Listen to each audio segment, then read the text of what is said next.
Hi friends, railway और SSC के exams के लिए जिसमें एनटीपीसी ग्रुप डी और एसएससी में एसएससी जीडी और एसएससी एमटीएस सीएचएसएल इन सभी एग्ज़ाम्स के लिए हमने एक सीरीज़ स्टार्ट की है जिससे आपको बहुत ही फ़ायदा होगा। आप चाहे तो हमारी इस सीरीज़ को देख सकते हैं और हमारे चैनल को सब्सक्राइब कर सकते हैं। तो चलिए बिना देरी किए शुरू करते हैं। बिहार के राज्यपाल किसे नियुक्त किया गया है? दोस्तों, बिहार के राज्यपाल फागू चौहान हैं और ये बहुत दिनों से हैं। दूसरा प्रश्न है, भारत के सांस्कृतिक पर्यटन मंत्री कौन हैं? दोस्तों, भारत के सांस्कृतिक पर्यटन मंत्री किशन रेड्डी हैं। ये नए अपॉइंट हुए हैं। टोडरमल किसके दरबार में नवरत्नों में शामिल थे? टोडरमल अकबर के दरबार में नवरत्नों में शामिल थे। ये भू राजस्व व्यवस्था को संभालते थे। नेक्स्ट, चौथा प्रश्न है दोस्तों, टोडरमल जो थे वो अकबर से पहले शेर शाह सूरी के यहाँ कार्यरत थे। शेर शाह सूरी के यहाँ कार्य करने से अकबर प्रभावित होकर के टोडरमल को अपने यहाँ नौकरी दी। चौथा प्रश्न है, पंजाब के नए मुख्यमंत्री किसे बनाया गया है? अभी वर्तमान में पंजाब के मुख्यमंत्री बदले हैं और इनका नाम है चरणजीत सिंह चन्नी। नेक्स्ट, पांचवा प्रश्न है, भारत में सर्वाधिक बॉक्साइट किस राज्य में पाया जाता है? दोस्तों, भारत में सर्वाधिक बॉक्साइट उड़ीसा में पाया जाता है। अगला प्रश्न है, a brief history of time पुस्तक किसके द्वारा लिखी गई है? दोस्तों, a brief history of time Stephen Hawkins, जो एक महान वैज्ञानिक थे 21वीं सदी के, जिनकी हाल ही में मृत्यु हुई है, उनके द्वारा लिखी गई है। नेक्स्ट, सातवां प्रश्न है, शंकराचार्य भारत के किस राज्य से संबंधित थे? दोस्तों, शंकराचार्य भारत के केरल राज्य से संबंधित थे। केरल भारत का दक्षिणतम राज्य है, दक्षिणी राज्य है। वैसे दक्षिणतम राज्य तो अंडमान निकोबार है। आठवां प्रश्न है, महमूद गजनवी ने गुजरात के सोमनाथ मंदिर पर कब हमला किया? दोस्तों, महमूद गजनवी ने भारत पर 17 बार हमला किया, जिसमें 1025 में उसने सोमनाथ पर हमला किया। उसने सबसे पहली बार 1000 ईस्वी में भारत पर हमला किया था।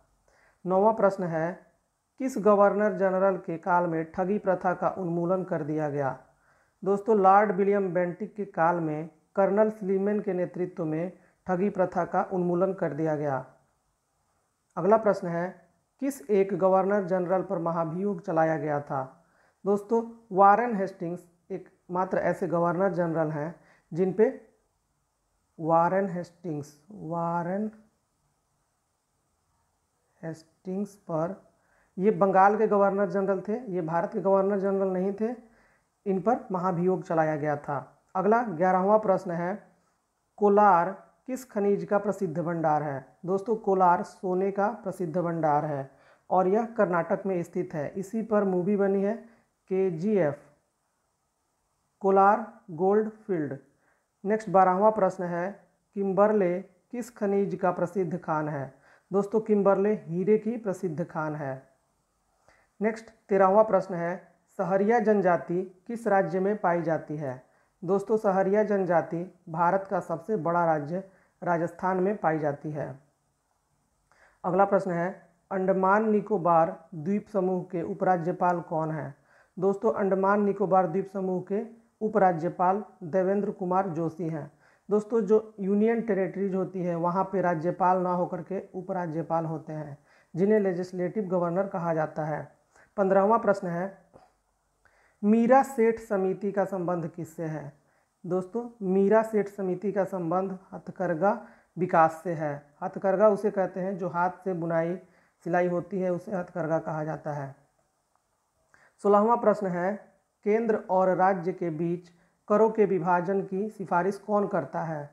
एक मंत्रालय है जिसका नाम है वित्त मंत्रालय, वित्त आयोग करता है, सॉरी, वित्त मंत्रालय अलग होता है, वित्त आयोग अलग होता है।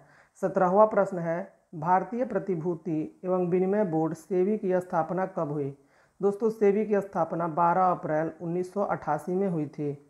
18वां प्रश्न है, किस ताप पर एंजाइम सर्वाधिक सक्रिय होता है? दोस्तों, 40 डिग्री पर एंजाइम सर्वाधिक सक्रिय होता है। अगला प्रश्न है, मैमोलॉजी किसका अध्ययन है? दोस्तों, यह स्तनधारी जंतुओं का अध्ययन है। 20वां प्रश्न है, केराटोमलेशिया या जीरोप्थेल्मिया रोग किस विटामिन की कमी से होता है? दोस्तों, जीरोप्थाल्मिया से तो हम लोग समझ सकते हैं कि यह आँखों की बीमारी है, लेकिन इसमें नया नाम है केराटोमलेशिया। दोस्तों, केराटोमलेशिया विटामिन ए की कमी से होता है और पके फलों में विटामिन ए पाया जाता है। अगला प्रश्न है, संकट की अवस्था में हमें प्रतिकूल परिस्थिति से निपटने के लिए कौन सी ग्रंथि का स्रावण तैयार करता है? दोस्तों, जब एक व्यक्ति डरा हुआ होता है या फिर भयभीत होता है, कहीं पे उसे डर लग रहा हो, तो वहाँ पे एड्रेनलिन ग्लैंड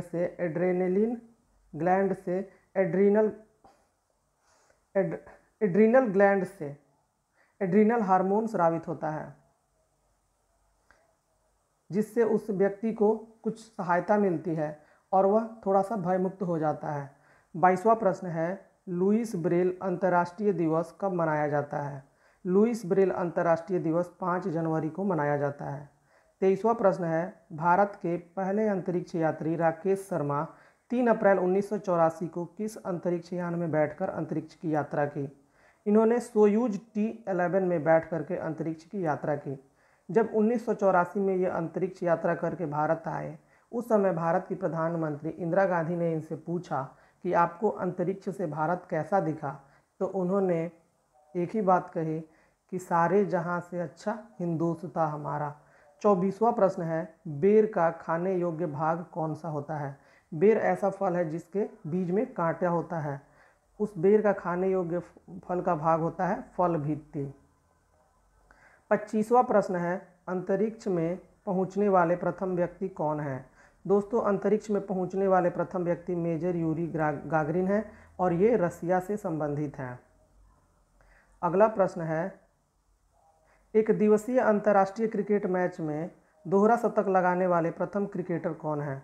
दोस्तों, एक दिवसीय अंतर्राष्ट्रीय क्रिकेट मैच में दोहरा शतक लगाने वाले पहले क्रिकेटर सचिन तेंदुलकर हैं, जिन्होंने साउथ अफ्रीका के खिलाफ शतक लगाया था। अगला प्रश्न है, चिली साल्ट पीटर किसका अयस्क है? दोस्तों, चिली साल्ट पीटर सोडियम का अयस्क है। अगला प्रश्न है, आंसू गैस का रासायनिक नाम क्या है? दोस्तों, आंसू गैस का रासायनिक नाम क्लोरोएसिटोफिनॉन है। 29वां प्रश्न है, विटामिन ई का रासायनिक नाम क्या है? दोस्तों, विटामिन ई का रासायनिक नाम टोकोफेरॉल है और विटामिन ई सर्वाधिक मात्रा में गेहूं के तेल से पाया जाता है। गेहूं का तेल का मतलब हो गया कि गेहूं को यदि रात में भिंगा दें तो 7-8 घंटे के बाद जो गेहूं भींग जाता है, फूल जाता है, उससे प्राप्त तेल। 30वां प्रश्न है, लिटमस पेपर किससे बनाया जाता है? दोस्तों, लिटमस पेपर लाइकेन से बनाया जाता है और लाइकेन कवक और शैवाल का मिक्स रूप है। 31वां प्रश्न है, आंत में प्रोटीन को अमीनो एसिड में अपघटित करने के लिए किस उत्प्रेरक की आवश्यकता होती है? दोस्तों, इसके लिए पेप्सिन की आवश्यकता होती है और पेप्सिन एक एंजाइम है। नेक्स्ट 32वां प्रश्न है, निमोनिया किस जीवाणु के कारण होता है? दोस्तों, निमोनिया जीवाणु के कारण होता है, ये बात याद रखनी है और इसका नाम है डिप्लोकोकस निमोनी। इससे फेफड़ा प्रभावित होता है। अगला प्रश्न है, परमाणु संरचना से संबंधित नियम किस महान वैज्ञानिक ने दिया? दोस्तों, यह नील्स बोर के द्वारा दिया गया और नील्स बोर डेनमार्क के थे। अगला 34वां प्रश्न है, कोपरनिकस के सिद्धांत को किसने समर्थन दिया? दोस्तों, कोपरनिकस एक वैज्ञानिक थे या फिर खगोल शास्त्री थे, ऐसा कह सकते हैं, जिन्होंने यह सिद्धांत दिया कि जो पृथ्वी है, पहले माना जाता था कि पृथ्वी जो है यही केंद्र में है, लेकिन इन्होंने सूर्य के केंद्र के सिद्धांत को प्रतिपादित किया, यानी कि जो हमारा सौर मंडल में है उसमें सूर्य केंद्र में है और इसके किनारे किनारे ग्रह घूम रहे हैं परवलयाकार स्थिति में। और इसको समर्थन दिया गैलीलियो ने, क्योंकि गैलीलियो एक व्यक्ति थे जिन्होंने सबसे पहले टेलीस्कोप का आविष्कार किया और इन्होंने उस टेलीस्कोप से देखा कि ये बात सत्य है कि सूर्य केंद्र में है। अगला 35वां प्रश्न है, राज्यसभा में स्थानों के आवंटन से संबंधित जानकारी संविधान की किस अनुसूची में वर्णित है? दोस्तों, यह चौथी अनुसूची में वर्णित है। अगला प्रश्न है, भारतीय लोक सेवक को संविधान का कौन सा अनुच्छेद सुरक्षा प्रदान करता है? दोस्तों, भारतीय लोक सेवक को अनुच्छेद 311 सुरक्षा प्रदान करता है। अगला 37वां प्रश्न है, सिस्टेमा नेचर या सिस्टम नेचर पुस्तक किसके द्वारा लिखी गई है? तो दोस्तों, सिस्टेमा नेचर कैरोलस लिनियस के द्वारा लिखी गई है। इन्होंने ही बताया था कि यदि एक जीव अपने अंगों को उपयोग करता है तो उसमें विकास होगा, और जिन अंगों को उपयोग करना छोड़ देता है उसमें ह्रास होता है। 38वां प्रश्न है, जर्मनी की संसद को क्या कहा जाता है? दोस्तों, जर्मनी की संसद को बुंडस्टैग कहा जाता है, और भारत की संसद को संसद कहा जाता है, और ब्रिटेन की संसद को पार्लियामेंट कहा जाता है। 39वां प्रश्न है, मुखबरात कहाँ की गुप्तचर संस्था है? दोस्तों, यह मिस्र की गुप्तचर संस्था है। मिस्र एक अफ्रीकी देश है। 40वां प्रश्न है, नील आर्मस्ट्रांग के बाद नील आर्मस्ट्रांग पहले व्यक्ति थे जिन्होंने चंद्रमा पर कदम रखा। चंद्रमा पर उतरने वाले दूसरे व्यक्ति कौन हैं? दोस्तों, चंद्रमा पर उतरने वाले दूसरे व्यक्ति बज एल्ड्रिन हैं। ये नील आर्मस्ट्रांग और बज एल्ड्रिन दोनों फ्रेंड्स थे। ये दोनों एक साथ ही गए थे, लेकिन नील आर्मस्ट्रांग अपने अंतरिक्ष यान से पहले उतरे और उनके कुछ समय बाद बज एल्ड्रिन उतरे। 41वां प्रश्न है, मध्यम मार्ग की शिक्षा किस धर्म का मूल संदेश है? दोस्तों, मध्यम मार्ग की शिक्षा बौद्ध धर्म का मूल संदेश है। बौद्ध धर्म में जब भगवान बुद्ध अपने मार्ग को बहुत ज़्यादा कठिनाई तक लेकर चले गए, यानी कि जब वे तपस्या में लीन थे, उन्होंने 6 वर्षों तक तपस्या की। वे 29 वर्ष की अवस्था से तपस्या में बैठे और 6 वर्ष तक लगातार तपस्या करते करते उनकी जब अवस्था 35 वर्ष की हो गई, तो इनकी तपस्या को देखते हुए एक युवती ने कहा था कि वीणा के तार को इतना न कस दो कि वो टूट ही जाए, और इतना ढीला भी न छोड़ दो कि उससे आवाज़ ही ना निकले। इस स्थिति को ध्यान में रखते हुए भगवान बुद्ध ने अपने धर्म में मध्यम मार्ग को अपनाया। अगला प्रश्न है, किस क्रांति के दौरान स्वतंत्रता, समानता एवं भ्रातृत्व के सिद्धांत का प्रतिपादन किया गया? दोस्तों, फ्रांसीसी क्रांति के दौरान ये तीनों शब्द आए, और ये तीनों शब्द भारत में भारतीय संविधान में फ्रांसीसी क्रांति से लिए गए हैं। 43वां प्रश्न है, किस एकमात्र भारतीय अर्थशास्त्री को नोबेल पुरस्कार से सम्मानित किया गया है? एकमात्र अर्थशास्त्री हैं जिनका नाम है अमर्त्य सेन। इन्हें कल्याण, लोक कल्याण के लिए अर्थशास्त्र का नोबेल पुरस्कार 1998 में दिया गया। अगला प्रश्न है, विश्व मानवाधिकार दिवस कब मनाया जाता है? दोस्तों, विश्व मानवाधिकार दिवस 10 दिसंबर को मनाया जाता है। अगला 45वां प्रश्न है, नंदा देवी हिमालय के किस भाग की चोटी नंदा देवी हिमालय के किस भाग की चोटी है? दोस्तों, यह कुमाऊं हिमालय की चोटी है। अगला 46वां प्रश्न है, पूर्वी घाट तथा पश्चिमी घाट पर्वतों को जोड़ने वाली पहाड़ी श्रृंखला का नाम क्या है? दोस्तों, उसका नाम है नीलगिरी पर्वत। नीलगिरी पर्वत में नील कुरिंजी पुष्प होते हैं जो 12 वर्षों में एक बार फूलते हैं, और इन्हीं पुष्पों के कारण नीलगिरी बहुत नीला दिखाई देता है, इसलिए इस पर्वत का नाम नीलगिरी रखा गया है। दोस्तों, अगला प्रश्न है 47वां, पेरिडायस पुस्तक में पहली बार भौगोलिक तत्वों का क्रमबद्ध समावेश किया गया। इस पुस्तक के लेखक को भूगोल का जनक माना जाता है। यह व्यक्ति कौन है? दोस्तों, यह हिकेटियस है। हिकेटियस को ही भूगोल का जनक माना जाता है। इरेटोस्थनीज पहले व्यक्ति थे जिन्होंने पृथ्वी की त्रिज्या को ज्ञात किया था।